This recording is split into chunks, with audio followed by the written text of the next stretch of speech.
चालाक थी कि अपने शिकार और भोजन के लिए पहले तो वो जानवरों से दोस्ती करती और फिर मौका पाते ही उन्हें मारकर दावत उड़ाती। उस लोमड़ी की इसी आदत की वजह से उससे सभी दूर रहते थे। एक दिन उसे कहीं भोजन नहीं मिला तो वो दूर तक शिकार की तलाश में निकल पड़ी। उसकी नजर एक तंदुरुस्त मुर्गे पर पड़ी। वह मुर्गा पेड़ पर चढ़ा हुआ था। वह लोमड़ी मुर्गे को देखकर सोचने लगी, कितना बड़ा और तंदुरुस्त मुर्गा है। हाय, ये मेरे हाथ लग जाए तो कितना स्वादिष्ट भोजन मिलेगा मुझे। अब लोमड़ी का लालच बढ़ चुका था। वो रोज उस मुर्गे को देखती और मौके का इंतजार करती, लेकिन वो मुर्गा पेड़ पर ही चढ़ा रहता और लोमड़ी के हाथ नहीं आता।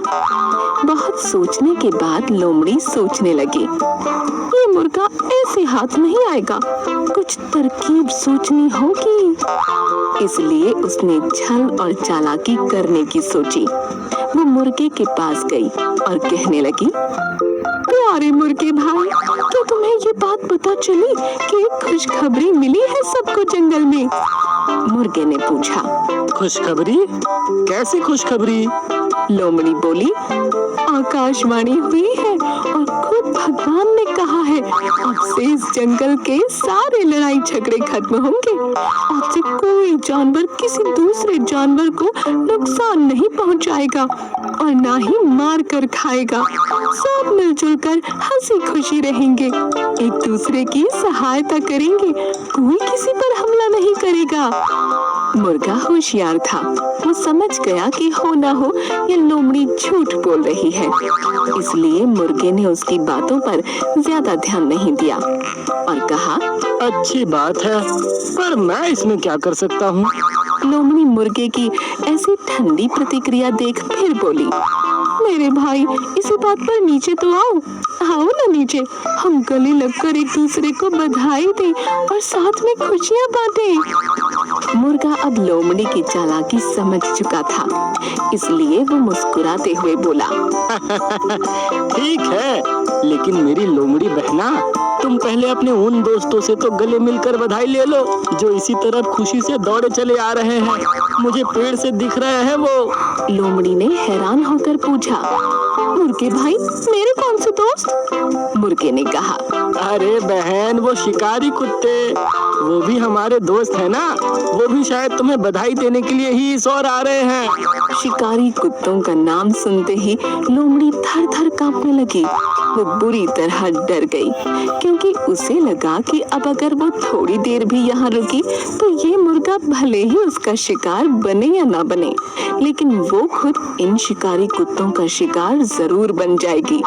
इसलिए उसने अपनी जान बचाना ही भला समझा और वहाँ से भाग गई। भागती हुई लोमड़ी को मुर्गे ने हंसते हुए कहा, अरे बहन, कहाँ भाग रही हो? अब तो हम सब दोस्त हैं, तो डर किस बात का? थोड़ी देर रुको। लोमड़ी बोली, भाई दोस्त तो है, लेकिन शायद शिकारी कुत्तों को अब तक ये खबर नहीं मिली। और ये कहते हुए लोमड़ी वहाँ से जंगल में गायब हो गई। इस कहानी से हमें यह समझ आता है कि धूर्त और चालाक लोगों से हमेशा सतर्क व सावधान रहना चाहिए और चतुराई से काम लेना चाहिए।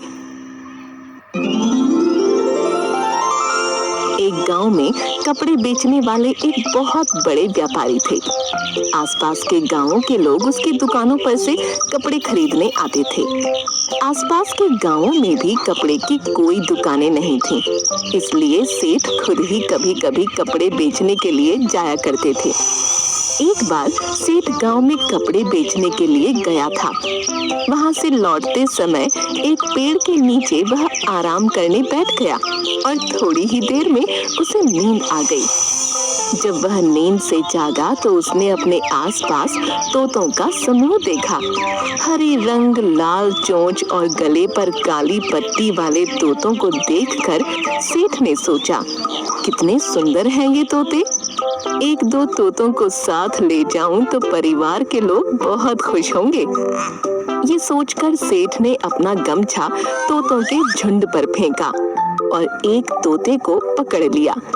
इस तोते को सेठ अपने घर ले आया। सेठ ने घर पहुंचकर तोते के लिए सोने का पिंजरा बनवाया, पानी पीने के लिए कटोरी और खाने के लिए एक छोटी सी प्लेट भी रखवाई।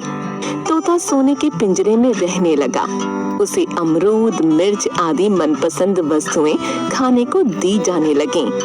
घर के बच्चे तथा सेठ तोते से बातें भी करते। तोता थोड़ा थोड़ा बोलना भी सीख गया।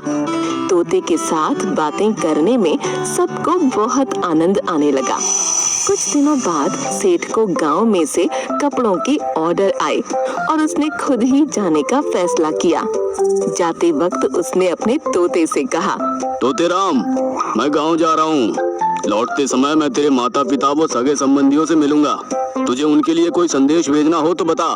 तोते ने कहा, सेठ जी, उन सब से कहना तोता भूखा नहीं है, तोता प्यासा भी नहीं है, तोता सोने के पिंजरे के अंदर आनंद से रह रहा है। सेठ अपने कपड़े बेचकर लौटते समय उसी पेड़ के नीचे आराम करने के लिए रुका। तभी तोतों का एक समूह उस पर टूट पड़ा। वे उसे चोंच मारने लगे।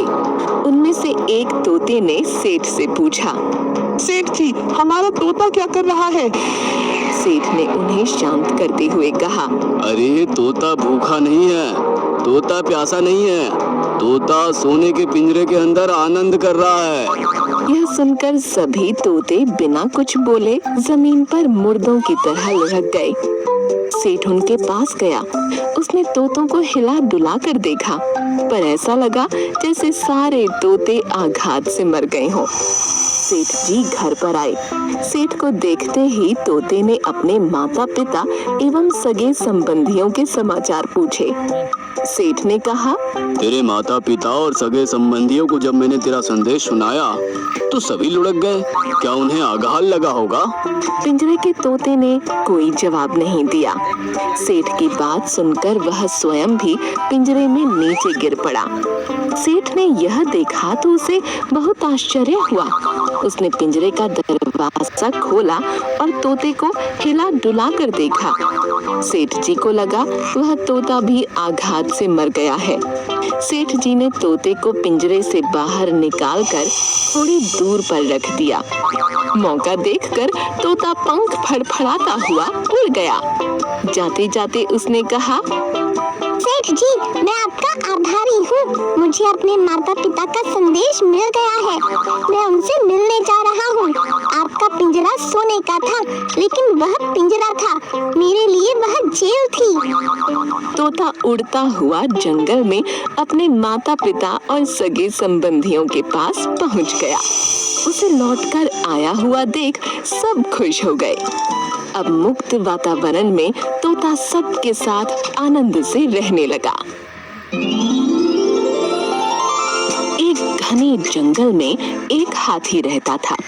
वह स्वभाव से गर्विष्ठ और क्रूर निर्दयी था। वह जंगल में घूमता, इधर उधर जाता और साथ में पेड़ और उसकी शाखाएं तोड़ डालता। जो जो पक्षी उन पेड़ पर रहते वे उस हाथी से बहुत डरते थे। जब जब हाथी उन पेड़ों को उखाड़ कर फेंकता या शाखाओं को सूंड से तोड़ता तो उन शाखाओं पर रहने वाले पंछियों के घोंसले जमीन पर गिरकर टूट जाते। बेचारे पंछी उसका कुछ नहीं कर पाते। जंगल में हाथी ने चौतरफा तबाही मचा दी थी। इतना ही नहीं, शेर और बाघ भी उससे दूर ही रहते थे। जंगल के सभी जानवर उस हाथी से परेशान हो गए थे, लेकिन चाहकर भी वे कुछ नहीं कर पा रहे थे। उसी जंगल में एक चतुर खरगोश भी रहता था। उस खरगोश को उस हाथी के बारे में सब कुछ पता था। खरगोश ने उस हाथी को सबक सिखाने की ठान ली और उसने जंगली जानवरों की एक सभा बुलाई और कहा, इस दुष्ट हाथी का अब कुछ करना होगा। इसने इस जंगल के सभी प्राणियों को परेशान कर रखा है। अब मुझे इसका कुछ करना होगा।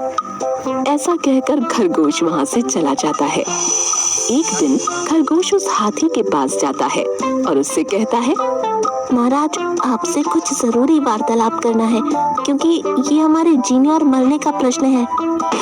ये सुनकर सुनकर गुस्से से बोला, तुम कौन हो और यहाँ क्यों आए हो? भाग जाओ यहाँ से, वरना जान से हाथ धो बैठोगे। महाराज तनिक सुन तो लीजिए, मैं जंगल के सभी प्राणियों का प्रतिनिधि बनकर आपके पास आया हूँ। हम सभी जानवर चाहते हैं कि आप हमारे महाराज बन जाओ और इस जंगल पर राज करो। कृपया मेरा प्रस्ताव स्वीकार कर लो और हमें आपकी सेवा करने का मौका प्रदान कर दो। खरगोश ने बड़े मीठे बोलों में कहा। हाथी ये सुनकर बहुत खुश हो गया और बड़े गर्व से उसने अपनी सूंड को उठाकर खरगोश की तरफ देखा। खरगोश आगे बोला, मैं यहाँ आपको लेने के लिए आया हूँ, आप मेरे साथ चलिए। आपका राज्याभिषेक समारोह जंगल के बीचों बीच रखा है। वहाँ सभी जानवर आपका बेसब्री से इंतजार कर रहे हैं, अपने होने वाले नए महाराज का इंतजार कर रहे हैं। ये सुनकर हाथी बहुत खुश हो गया। उसका हमेशा से सपना था कि वो एक दिन इस जंगल का महाराज बने। उसने सोचा कि राज्याभिषेक समारोह उसके लिए गर्व की बात है, इसलिए वह उस खरगोश के साथ चलने के लिए तैयार हो गया। चलिए महाराज, आपका सभी प्राणी वहाँ इंतजार कर रहे हैं, मेरे पीछे पीछे आ जाइए। खरगोश बोला। वे दोनों जंगल के रास्ते चलने लगे, आगे आगे खरगोश और पीछे पीछे हाथी। चलते चलते वे दोनों जंगल के एक तालाब के पास आ गए। उस तालाब का परिसर पूरी तरह दलदल से भरा था। खरगोश का वजन कम था, इसलिए उसे उस दलदल से चलने में ज्यादा परेशानी नहीं हुई।